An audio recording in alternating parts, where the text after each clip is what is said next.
Pemirsa, Partai Nasdem mulai mengayunkan langkah ke arah pembaharuan sistem hukum, penegakan hukum, dan perlindungan hukum untuk internal partai dan untuk masyarakat luas. Misi ini diemban oleh Badan Advokasi Hukum Partai Nasdem yang kelahirannya dideklarasikan hari ini di Jakarta. Kelahiran Badan Advokasi Hukum atau BAHU Partai Nasdem yang merupakan salah satu badan dalam struktur kepengurusan Dewan Pimpinan Pusat Partai Nasdem.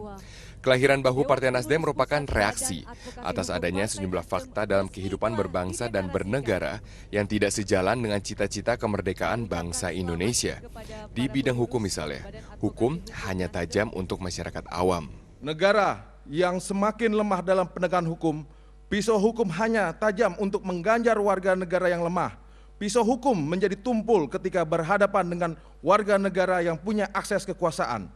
Negara semakin kehilangan daya proteksi untuk melindungi hak-hak warga negaranya.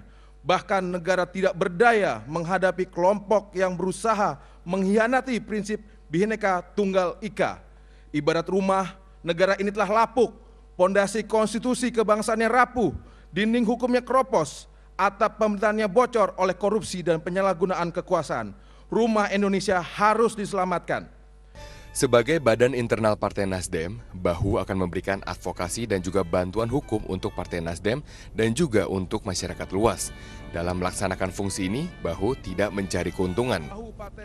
Ketika kelahiran BAHU dideklarasikan hari Kamis siang tanggal 1 Maret 2012, sudah lebih dari 100 advokat dan juga sekitar 20 notaris yang sudah menyatakan diri untuk bergabung. Sekitar 70% advokat yang tergabung dalam BAHU Nasdem adalah advokat muda. Dalam menjalankan misinya, para advokat ini didukung oleh sejumlah advokat senior. Ketua Umum Organisasi Kemasyarakatan Nasional Demokrat Surya Paloh dalam sambutannya menyatakan, hukum tidak akan mampu memberi rasa keadilan kepada seluruh lapisan masyarakat apabila hukum tidak ditegakkan sebagaimana mestinya. 66 tahun perjalanan kehidupan kita di alam kemerdekaan yang kita lalui. Silih berganti kepemimpinan yang ada.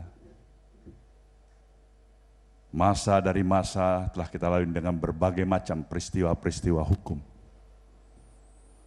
Dari berbagai macam peristiwa hukum itu, seyogianya lah kita harusnya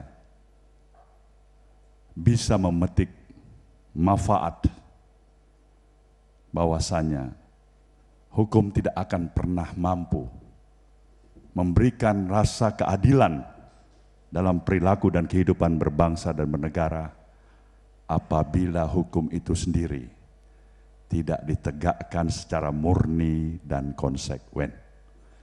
Apabila hukum itu sendiri dimasukkan kepada positioning area daerah warna yang abu-abu. Hukum adalah hukum. Hukum harus ditegakkan sebagaimana mestinya. Hukum adalah merupakan alat untuk memberikan inspirasi. Hukum adalah merupakan alat untuk memberikan rasa keadilan bagi seluruh anak bangsa ini. Hukum bukanlah milik satu kelompok. Hukum juga bukan merupakan milik satu golongan. Dan hukum bukanlah alat yang patut selalu dipermainkan bagi kepentingan sekelompok dan segolongan itu sendiri, saudaraku semua.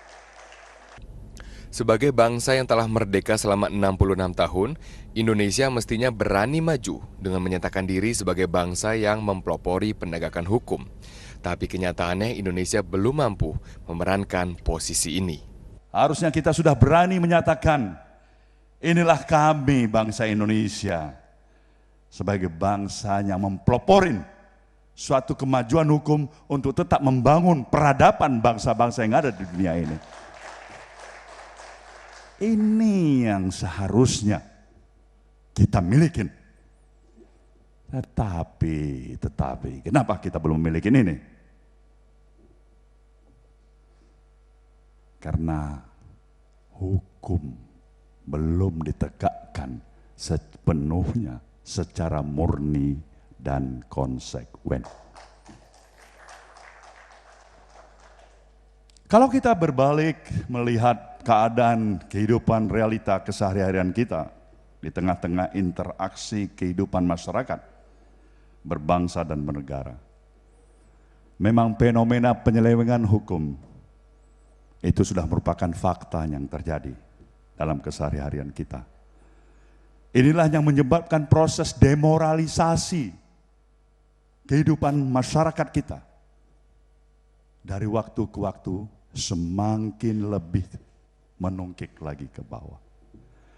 Proses demoralisasi inilah yang menjadi suatu kecemasan bagi semua anak bangsa yang mempunyai kemurnian kata hati, mata hati dirinya, terpanggil atas rasa tanggung jawabnya, terpanggil kepada rasa keinginannya untuk melihat bangsa ini bisa bergerak secara lebih baik lagi ke depan. Setelah dideklarasikan kelahirannya, DPP Bahu akan segera membentuk dan juga melantik pengurus wilayah. Untuk wilayah Aceh, pelantikan dijadwalkan pada hari Sabtu ini. Dan untuk wilayah Sumatera Utara dijadwalkan hari Minggu ini. Pembentukan pengurus wilayah akan terus berlanjut. DPP Bahu Partai Nasdem menargetkan tak kurang dari 1.500 advokat di seluruh Indonesia untuk bergabung. Dari Jakarta.